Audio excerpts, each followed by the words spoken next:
Welcome to Art Ed Radio, the podcast for art teachers. This show is produced by the Art of Education University, and I'm your host, Tim Bogans.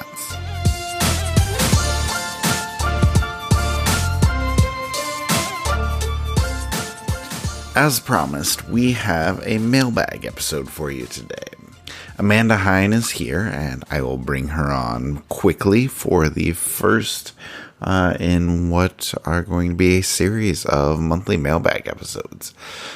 Before I do that, though, I want to tell you just quickly to be on the lookout later this month for AOEU's Celebrate with a Splash giveaway. Now, the Celebrate with a Splash is going to be all about sharing our art room wins, celebrating the great things that have happened in our classrooms this year. So you can celebrate by sharing an art room win from this past year to enter to win $100. AOAU is going to select 10 winners, and you can enter by commenting on the Instagram post. Keep an eye out for that with a win, and you can tag any art teacher friends. And then you can also get an additional entry by submitting a video and a written excerpt of their win via form that we'll have out there. So, like I said, be on the lookout for that in the next couple of weeks. All right, we have a very full mailbag with questions coming in from all over. So let me bring on my partner in crime, and we can get this started.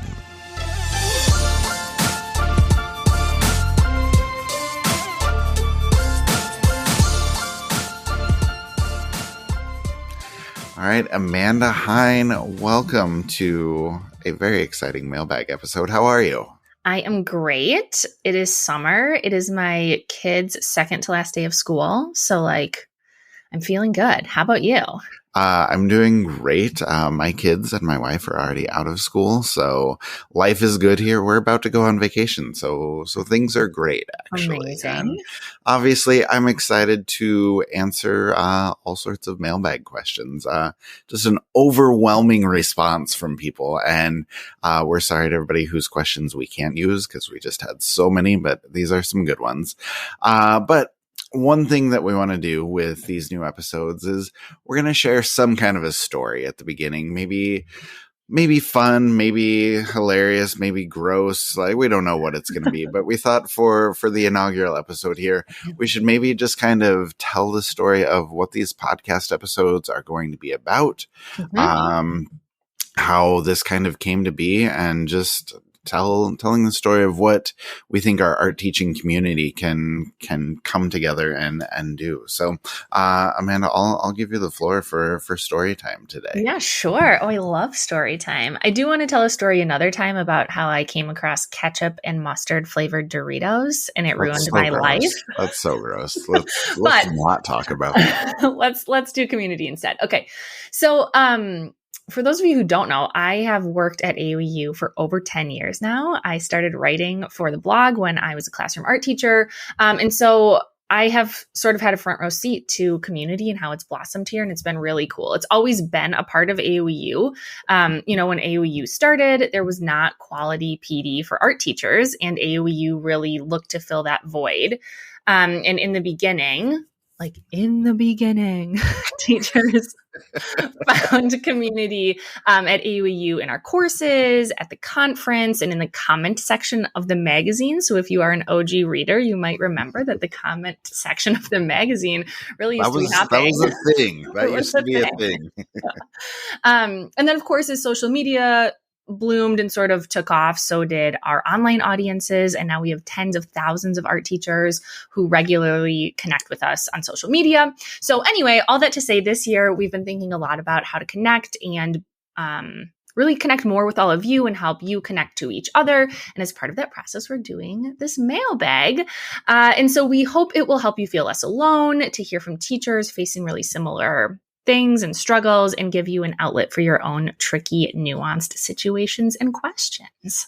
Yeah, that's really well said. And if I can just say a piece on that, tricky, nuanced situation thing. We originally thought we were going to do just a super fun mailbag that was all about like summertime, like what we're going to do over the summer.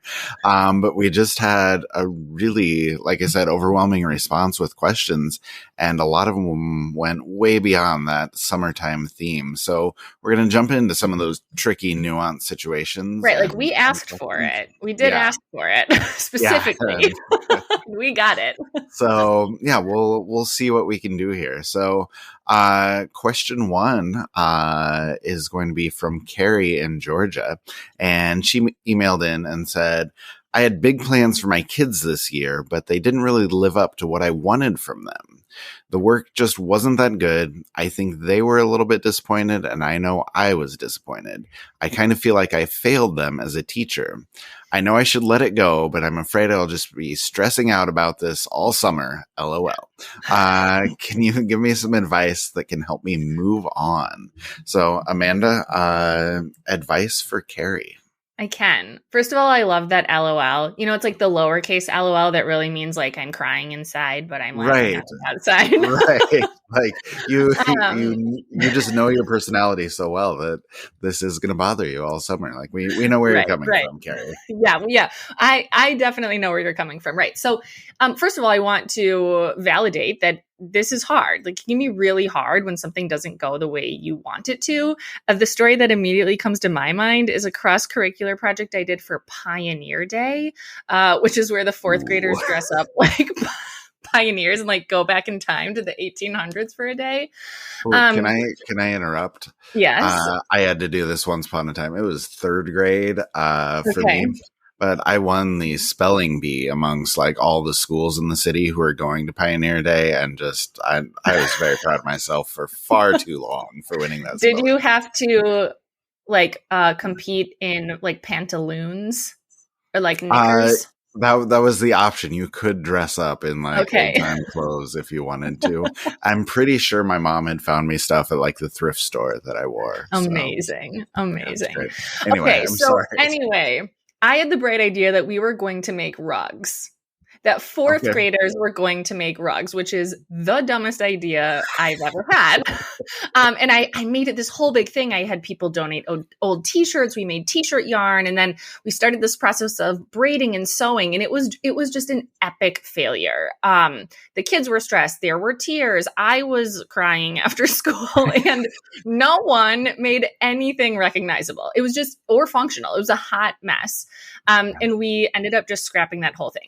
So first, I want to stress that it is okay that things don't work sometimes. That is just a part of teaching. I think part of the problem my project didn't work is I didn't try it beforehand, but the other bigger part is that my kids weren't developmentally ready for it. And I think that second piece is something we need to be looking at, especially heading into next school year.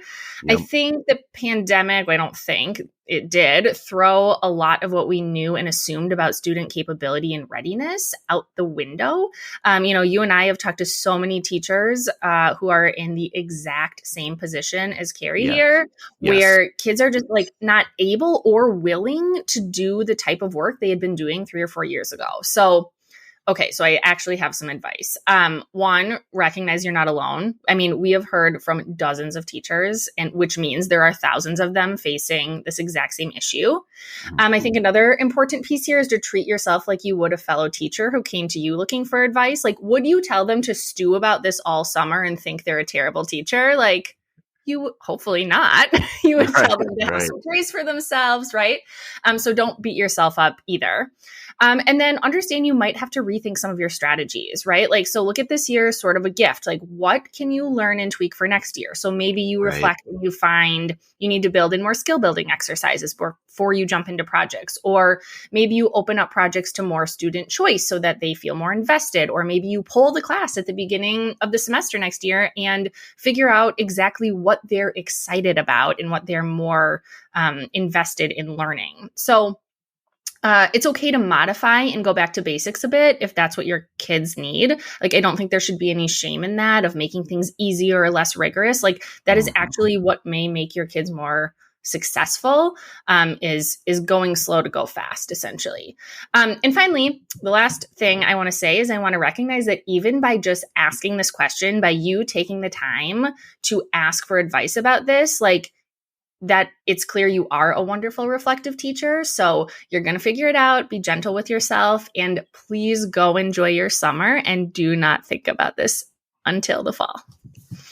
Yes, excellent advice. So I don't think there's much I can add to that. So I will pull out question number 2. This comes from Jenny in Arizona. And Jenny says, I originally was going to do a lot with curriculum over the summer. But as the end of my school year comes closer and closer, I just feel more burnt out. Is it better for me to take a break this summer so I can come back fresh next year? Or should I keep working on things to help think about new ideas and new projects that will in turn keep me excited about teaching? I love this question. Can I take a first stab at it? Please do. Okay. So as someone who just dropped out of a grad class that I had been planning to like power through, I am all for taking a break. Like, you know, the saying, you can't pour from an empty cup. Like, that is absolutely true. And it is absolutely okay to take the time you need. You know, you might find that you take some time and you find yourself more ready to jump into things in a month or two. Or you might find, hey, like, you can start the next school year with a couple of tried and true projects and take the beginning of the school year to figure out your new exciting things you're going to do. So like, essentially, like, if you're looking for someone to give you permission to take a break, Jenny, I will give it to you. Take a break. It's okay.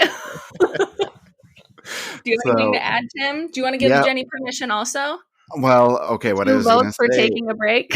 Yeah, this email came through, and I just wrote some notes down, and what it says on my notes is literally "take a break" in all caps. And so, Jenny, I'm going to second that. I think you're on the right track, thinking about new ideas and new projects that you want to refresh, that keep things moving for you. I always try new projects in the classroom, and that's always what kept me going. But, those projects that are going to keep you excited about teaching, those are still going to be there in August. Right. And so, especially if you are feeling burnt out, if you're feeling tired of what you're doing, please just step away for a little while.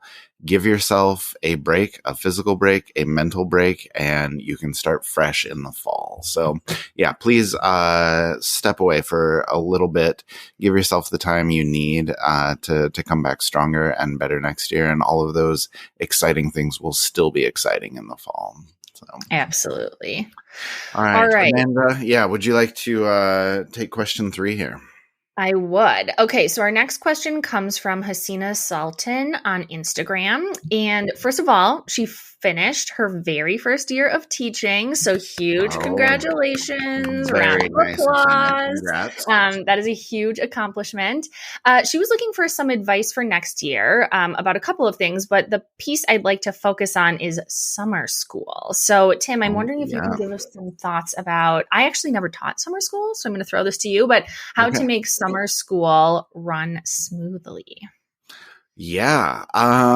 So just thinking about different things I've done in summer school, I would just say keep things fresh and light and easy. That's good for you. That's good for the kids.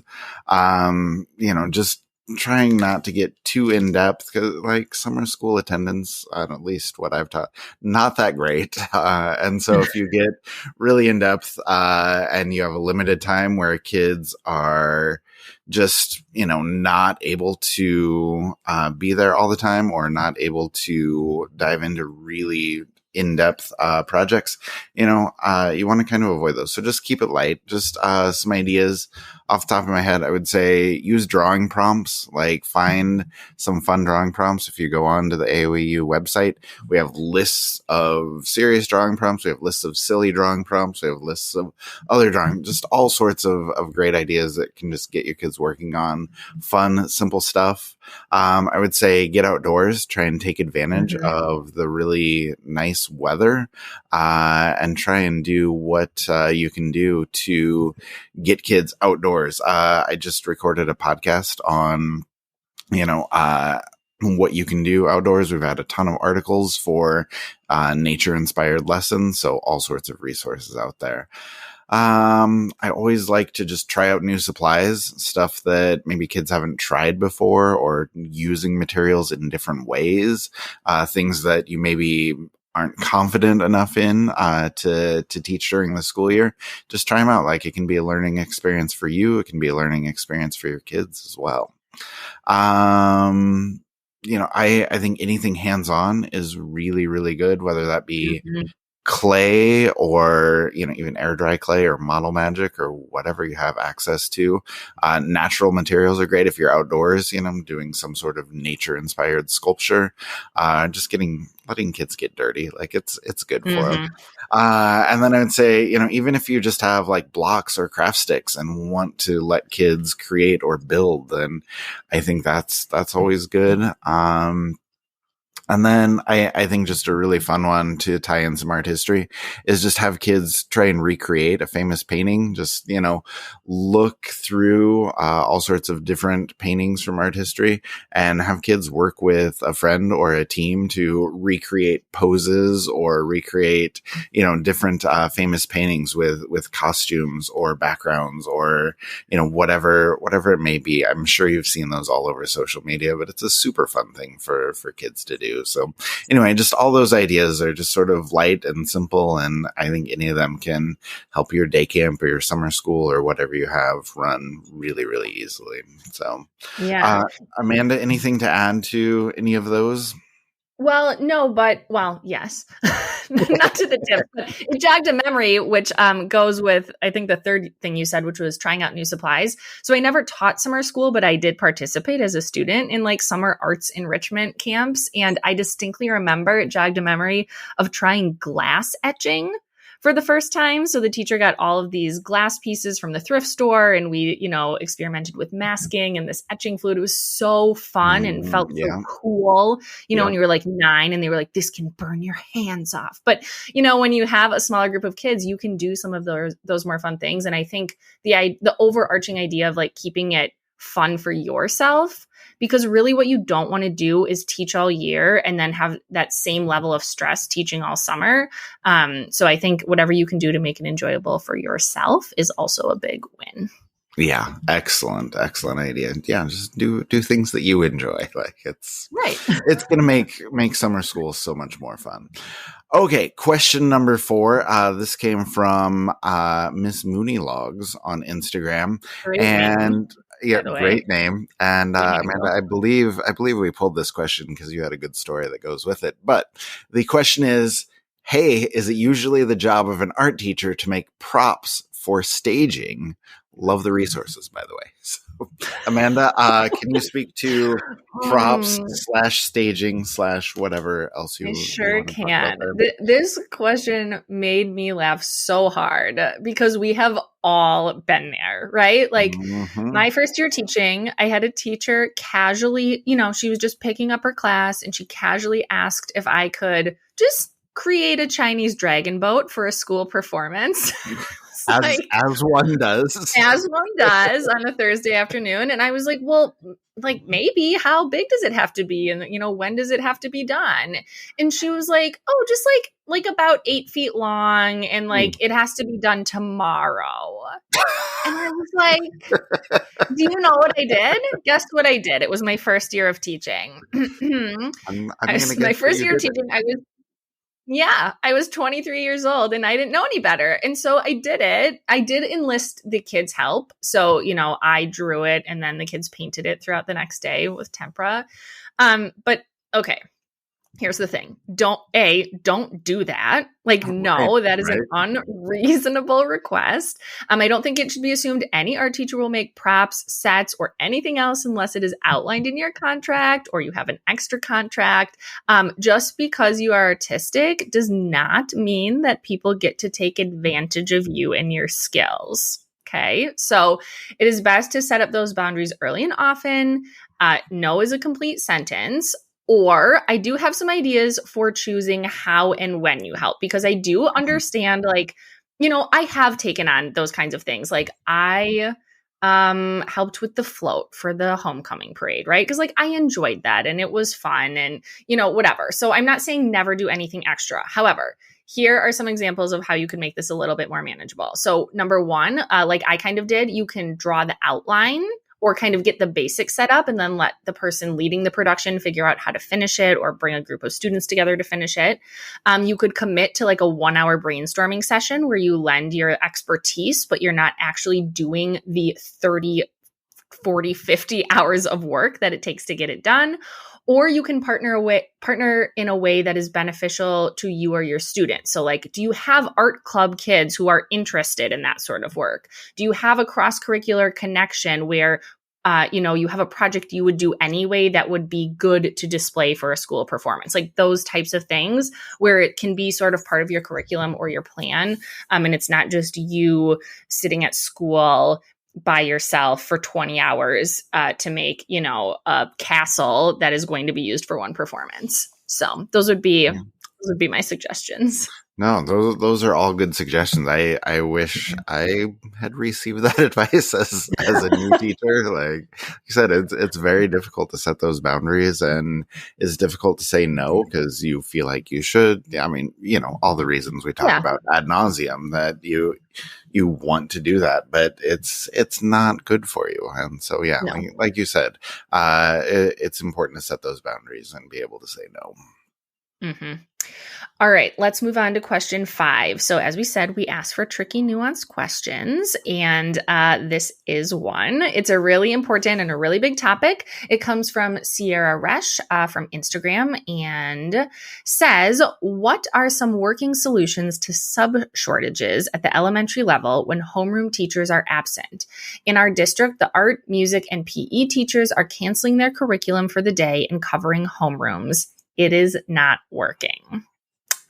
So, Tim, you want to take a stab at that one? Yeah, thank you for giving me the trickiest, most nuanced question we've had so far. I know Sierra asked for solutions here, and I have a couple of them, but I would just say that, like we said back at the beginning, like this is not a spot where you're alone. This is happening everywhere. Okay, this is what you said to Carrie earlier. And this is a bad situation, but there are sub shortages all across the country, and this is happening to art teachers and, specials teachers everywhere, across the country.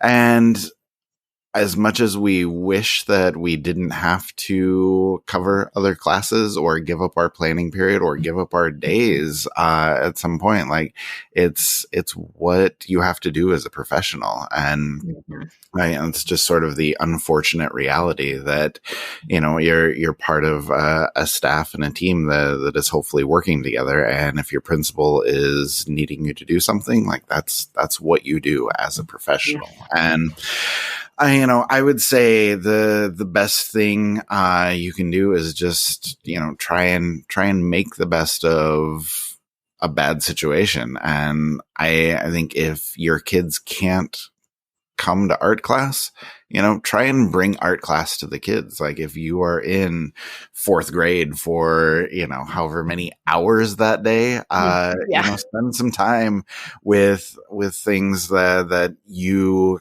can teach or things that if you want to adapt the science curriculum and add a little bit of drawing to it, then that's awesome. Or, if something they're doing with reading and writing sparks an idea for an art project, then do that. And, if there are ways for you to bring supplies, you probably don't want to bring, paint down to somebody's own room. But if you have certain things that you can teach or certain things that you had planned that, maybe translate into that homeroom, or if you have ideas for a lesson that can fill some time, bring those to the kids. And I think those are going to be really worthwhile. And like I said, you're just kind of making the best of that bad situation. Obviously covering classes, giving up your curriculum is not what anyone wants, but I think until we can solve some of the bigger structural issues, you do what you can on a smaller level. And I think when we're talking about, doing what we can, there are smaller steps where you can advocate for yourself. And Amanda, you and I were talking about this off the air, and they're just, I think, ideas of what you can do to advocate for yourself. So if, you're the only teacher that's getting pulled to cover other classes, ask to rotate, ask if there are other teachers who can cover classes. If you're getting pulled for a full day, ask if there's some way you can only do half a day, and just try and work with your principal to see if that can be adapted. If you're giving up your planning time, you should be getting paid for that. And if you're not, see if your district or your union can fight for that extra pay. Like if you're giving up some of your planning time. So I would say, just think about all of the ways that you can make that situation better, and just take those small steps to kind of work toward it for the time being. Mm-hmm. All right. Absolutely. I think, finding where you can have even a little bit of agency in that situation is going to help you feel better about it. Yes, for sure. All right. Amanda, we're going to go back to you for the next nuanced conversation.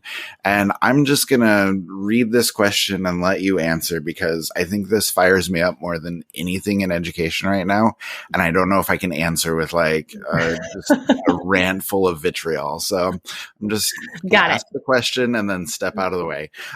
This comes from Hip Waldorf on Instagram. And the question is, this is the first year my school has experienced this phenomenon. Parents are always, quote unquote, right, and the teachers are being called out and asked to defend every little thing a parent doesn't agree with to their principal. Okay? And then in parentheses, she says, because if parents don't get what they want, they complain directly to the principal. And then that comes with a shrugging emoji and a facepalm emoji, which I think sort of encapsulates how most teachers are feeling about this phenomenon, which is going on everywhere for I don't know what reason. But so, Amanda, if you could just speak a little bit to this phenomenon, if you would. Yes, I feel like this is karma for me giving you that last question. Okay.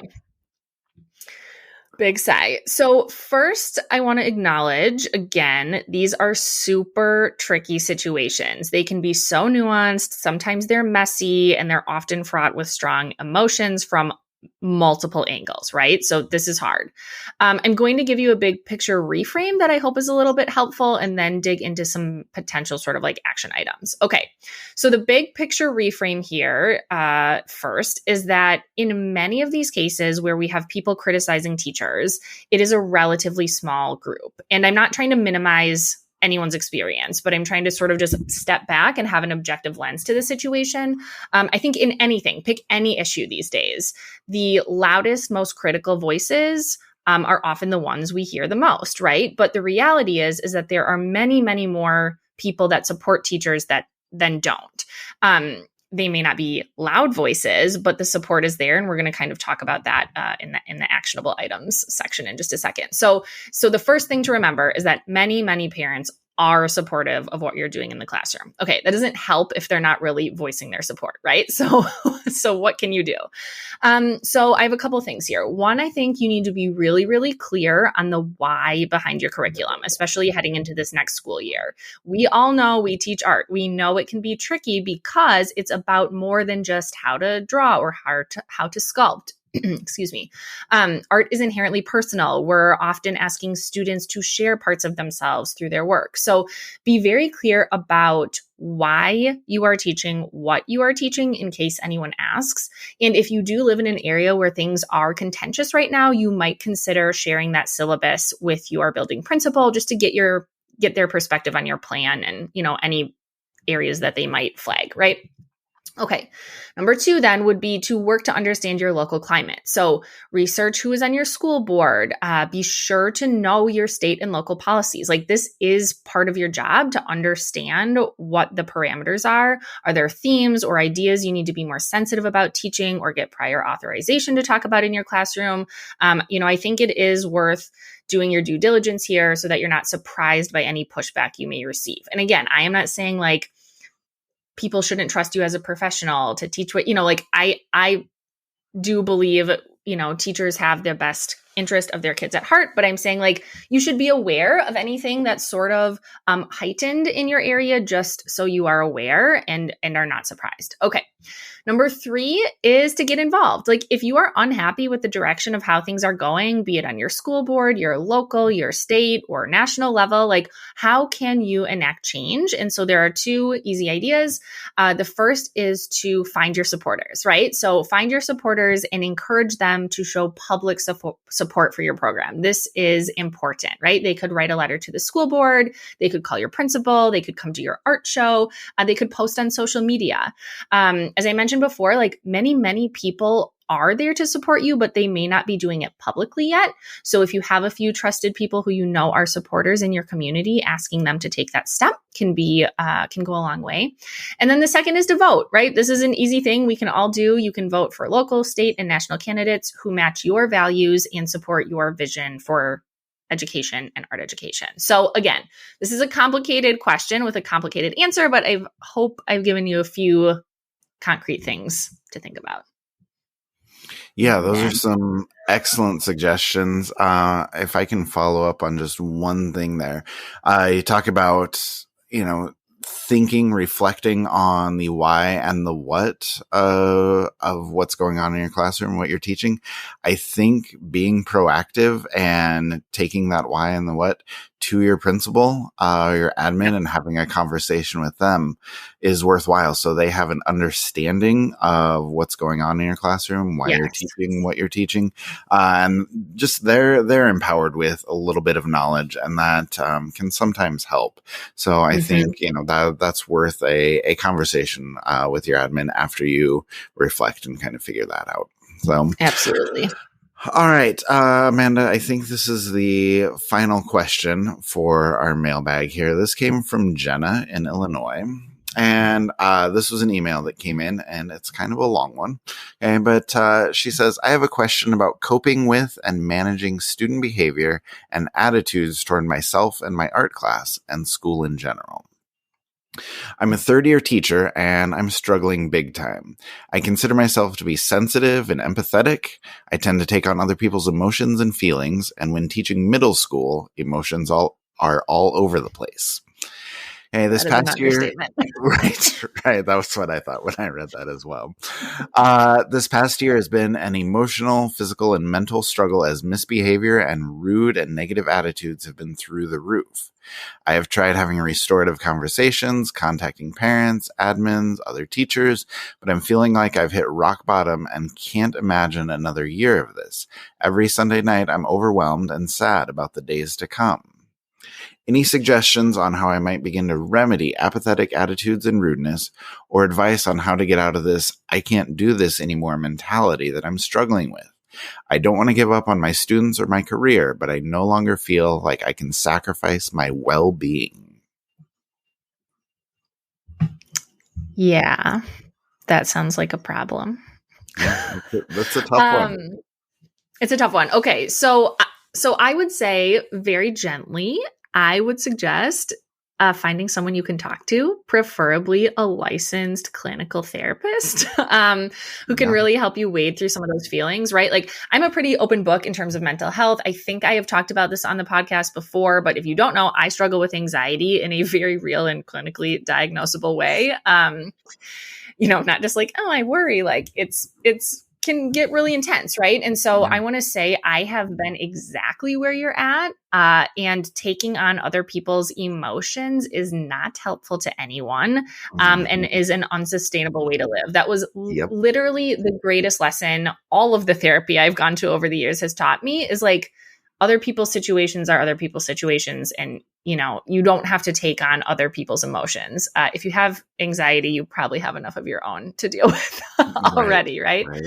And once I learned how to do that, and I do say learned because there are very real ways to change those patterns in your brain. And it does take work. But once I learned how to do that, I freed up a lot of space in my brain for more productive and healthy ways of thinking, which I think would help in this situation for you as well.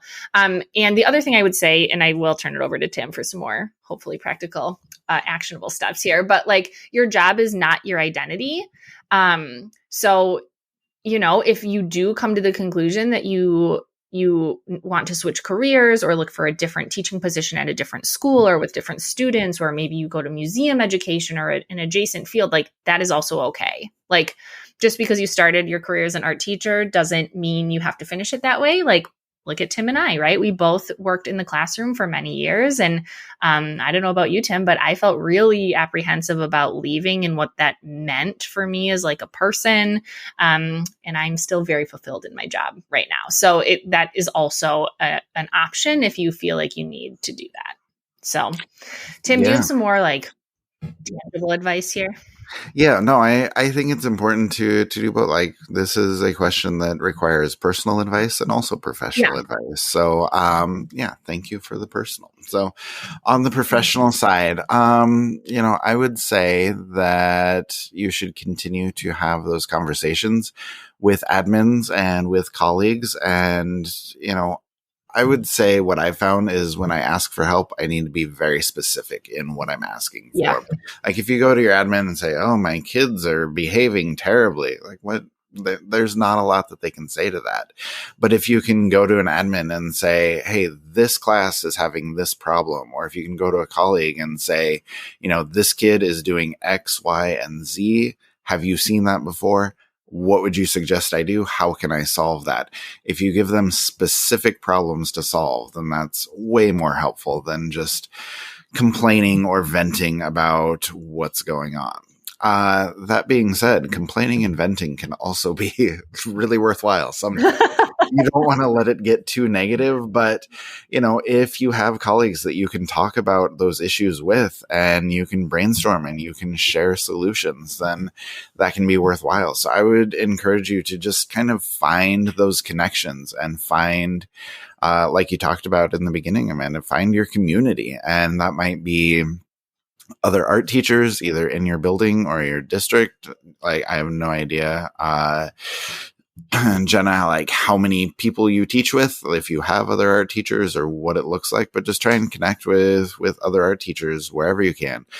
Connect with colleagues that are in the building right there. Maybe, there's a community of artists that you want to connect with and just kind of focus on that outside of the building, or an online community of other art teachers on Instagram or at AOEU or wherever that may be. And, you can ask questions, you can share ideas, you can share knowledge. And I think all of those things can make the teaching side, a lot easier. And then I would also say, just find something that can make you better at what you do.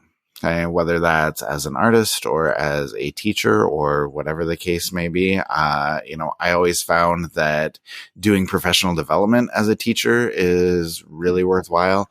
Obviously, I'm going to recommend the Now Conference at the end of July. Like, we love the community come hang out with us. Yes. We love the community side of that. We love the professional development side of that. Like, there's so much great stuff there. But even if you just want to spend more time thinking about what you do as an artist, whether you're creating your own art, whether you're going to new classes, just going to gallery talks, connecting with other artists, just anything that keeps you creating and keeps you creative, that's going to kind of feed into what you do as a teacher, and that's going to help you along as well. So any of those things can be really worthwhile and, make you enjoy your job a little bit more. Okay, can I give two more quick ideas? Yes, please do. Okay, so as you were talking, I was pulling up Pro Learning. So if you need professional development, or even if you don't technically need it, there are 2 Pro Packs I would highly recommend for this situation specifically. One is called De-Escalation Strategies for Challenging Behaviors. It's done by Chris Cusack, who's a social worker who gives really good concrete tips about some of this stuff. And then the other one is by Shannon Lawfer, called Behavior Management at the Elementary Level. And that really talks about behavior as communication, which is something that I for sure did not get enough of in my teacher training. So if you are looking for specific ideas, we have some really amazing things there as well that you can dig into for, things that might directly address some of those behavior things that you're seeing in the classroom. Yeah, excellent suggestions. So, all right, Amanda, we are going to wrap it up there. Thank you so much for coming on, answering some of these questions, and looking forward to doing more of these mailbags in the future. Yeah, absolutely. Send us your questions. We can't wait to see what we get next month. Right. As Amanda said, we will be back next month. We will take more questions. We love hearing from you, and you can email me at timothybogats@theartofeducation.edu, or you can send us a voice message at 515-209-2595. So we're going to talk about everything that's happening in our art teaching community, the good, the bad, and the ugly. And, we want you to be a part of that conversation as well. So please send us your questions. And until then, that will do it for us. I hope you enjoyed the episode. I hope you found something helpful in there. And we will do it again soon.